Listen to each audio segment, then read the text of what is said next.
आपका? डीजे दीपक राज। कहाँ घर है? सिचौल। साथ में बेल आइकन जरूर दबाएं ताकि ऑल नोटिफिकेशन आप तक जल्द पहुंचे। आप अभी सुन रहे हैं दीपक दीवाना के।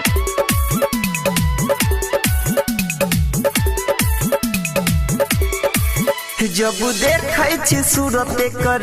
क्या नाम है आपका? डीजे दीपक। हमरा नींद नहीं आपका ये नाम है? जब देखै छी सूरत कर। डीजे दीपक। तब नींद नहीं आबैया नैना में। एकरा अपन मनली। क्या नाम है आपका? मिक्स बाय डीजे दीपक राज। आपका ये नाम है? हम तो सिंदूर लाके ठाढ़ छली। उ हमरा हाथ में राखी। सिचौल। हम तो सिंदूर लाके ठाढ़ छली। डीजे दीपक। हमरा हाथ में राखी बांध गेले।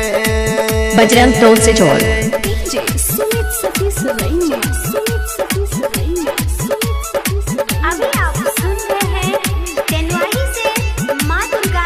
इलाका किसी का भी होगा मगर धमाका दीपक राज का ही होगा।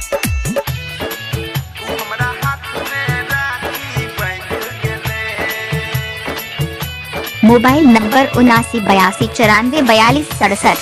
बचपन में एक के संगे कलिए पढ़ाई। अब कोना ओकरा बिना सहबै जुदाई। अब कोना ओकरा बिना सहबै जुदाई।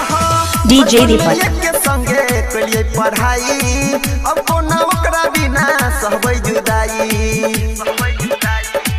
टूटल दिल के नहीं दर्द सहाइया। हो जाइबे पागल सुना एना बुझाइया। सारा सपना माटी में सैन गे। क्या नाम है आपका? डीजे दीपक। सपना माटी में आपका ये नाम है?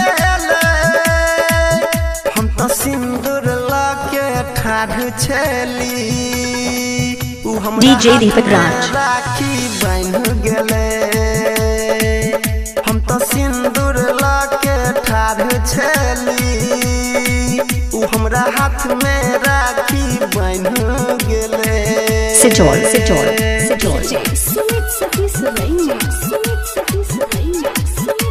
अभी आप सुन रहे हैं टेनवानी से माँ दुर्गा म्यूजिक की प्रस्तुति।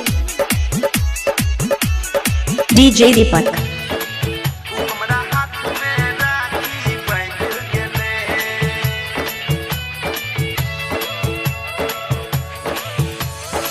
आप अभी सुन रहे हैं दीपक दीवाना के। नसीब मानली ओकरा अब हम कोना अपन बहिन मानी।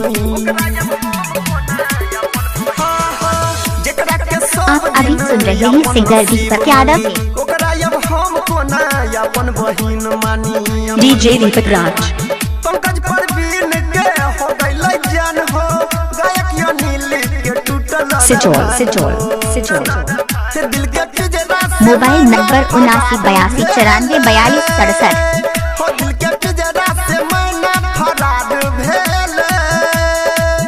हम तो सिंदूर लाके ठाढ़ छली। क्या नाम है आपका? हमरा हाथ में डीजे दीपक राज। गेले।